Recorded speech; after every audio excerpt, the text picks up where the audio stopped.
This is Jeff Dumbarello, broker of Steelbridge Realty, here to talk about the 2014 Lee County, Florida residential market in review. Disclosure, this is my work done for me and shared with you. The data came from multiple sources. Those sources are the Lee County Clerk of the Court, the City of Cape Coral, the U.S. Census, and the MLS data. About us, we're a licensed real estate brokerage. We use cutting-edge marketing techniques to offer solutions in today's challenging environment. Our group of professionals have decades of experience. And whether you're buying or selling a home, hire someone like us. We want to earn your business. We invite you to contact us. We will be happy to assist you with this important transaction. 5 things you need to know that happened in 2014. Number 1, the distressed market is really an afterthought to everyone but the buyer who waited too long to enter the market and the service providers who made it their entire business model. This is a chart showing the percentages by month of the distressed market, and here lately we're in the 20, all the way from 15 to 21% in 2014. Here's a chart of foreclosures. I made this chart last January, and I was pretty sure we had assumed the new normal status. This is the chart from this year, and we have definitely assumed the new normal status of foreclosures, which is essentially about 125 to 300. Here's the entire foreclosure trend for perspective. This was the second bump. I think a lot of people thought it was going to resemble this as another second wave. Supplying new inventory is one of the market's biggest challenges. Rising prices will induce some sellers to trade out. But then you got to question where you're going to go if you sold your home, and remember you're going to have to buy into the same market. And if you're an investor, you got to ask yourself, what are you going to do with the money? New construction is the answer to the inventory problem. Here's a couple things to think about. The appraisals will hold prices in check for a little bit until the channel's a little better defined. We're seeing that in our day-to-day business now. Interest rates are still very low, which makes homes affordable. We're really in a market missing an entire vintage of about 2008 through 2013. Land is still historically cheap for now, and here's some perspective on the land prices.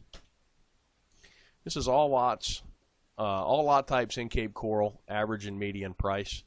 When you're looking at the last cycle, you really don't get what's going on in this cycle. So when I take the shorter view of just this cycle, the Cape lot market is recovering pretty well. The market is stabilizing in relation to the bubbles of activity. We do bubble charts here to kind of let everybody know where most of the people are looking in the market. Last year's bubble chart, this is from when 2013 versus 2012. There's a very clear shift in the market as it shifted over. When I did 13 versus 14, there really isn't that much of a difference. The market's pretty much stabilized with, we're missing some cheaper homes in the $70,000 price range, but we're selling more 170,000 all the way up into the millions. This chart's a neat chart. It shows the last cycle and this cycle by pricing. The red line being the last cycle, the blue line being the current cycle.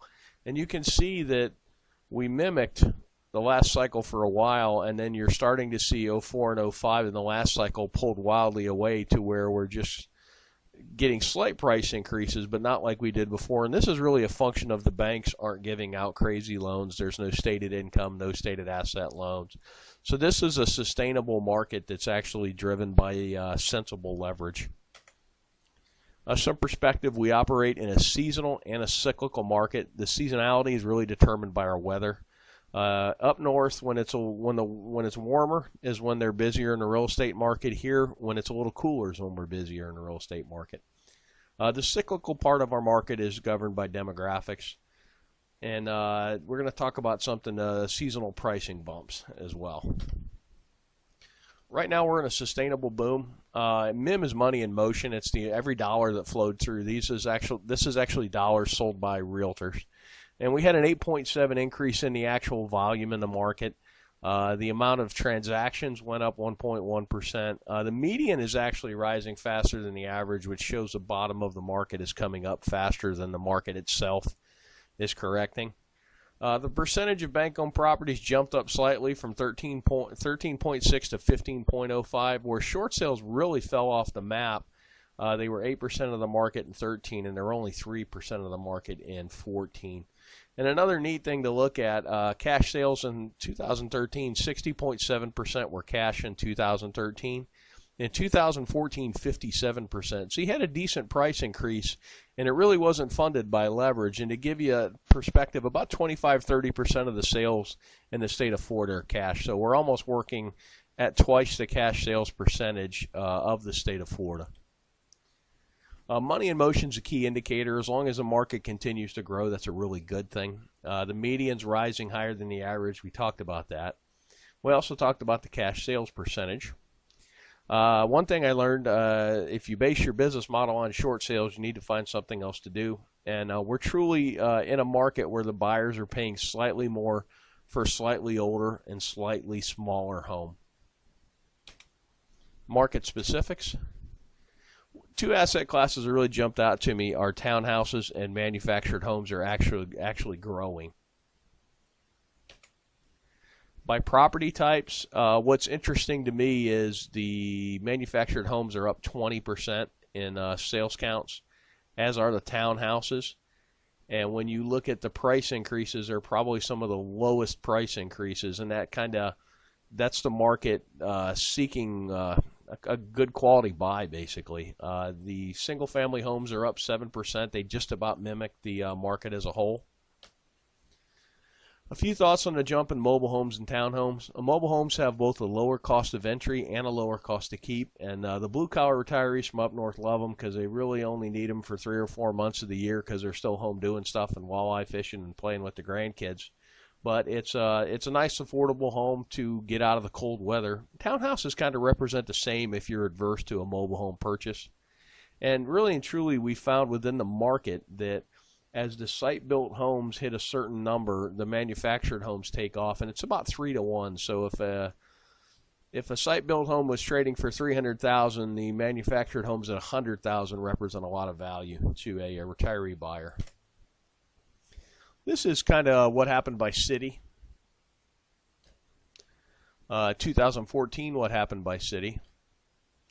And just a year-over-year difference. Punta Gorda's really burnt store, up 15%. That's pretty good. Lehigh Acres up 13%. And when I look down, Captiva's up 27%, which is pretty impressive. Things to watch in 2015. Essentially, you've got a seesaw in the market now with resale homes on one side of the seesaw and new construction on the other. And they're going to trade back and forth. As the new construction takes a leg up, then the resale become attractive, and then vice versa. I'm seeing sometimes in the market where for a 10% increase in price, you can get a brand new home versus a 9-year-old home. That's kind of a no-brainer.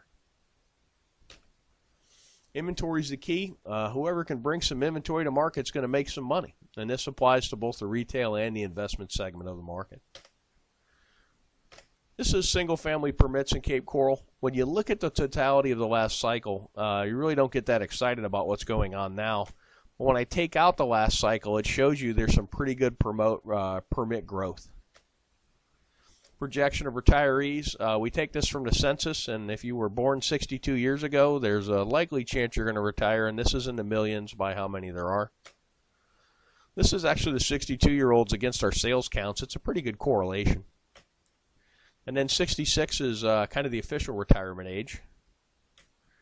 And it doesn't quite resemble as much the 62, our sales patterns, and I think the 62 more kind of takes in early retirees. One last thing, this is a long chart average price of the whole market. This little blip right here was when the banks really let it loose and just basically gave out free money. And that's kind of what we're looking for now is everybody's looking for when this time is coming back, and it's really going to be tied to leverage. We were in a boom, which is what we're in now as the market went up to here. And then when the banks went crazy, and you also had Hurricane Charlie in here, which took a little inventory and dumped some insurance money into the market, which kind of overheated it a little more. But this was based on easy money and basically turned into a mania. And that's kind of what you got to watch for now is loan programs. If you have any thoughts or questions, why don't you give us a call at the office at 239-694-3300, and my extension is 102. And you can always, if you're watching this video, click the link below the video and fill the form out, and we will be in touch with you. Thanks for watching, and make it a great day.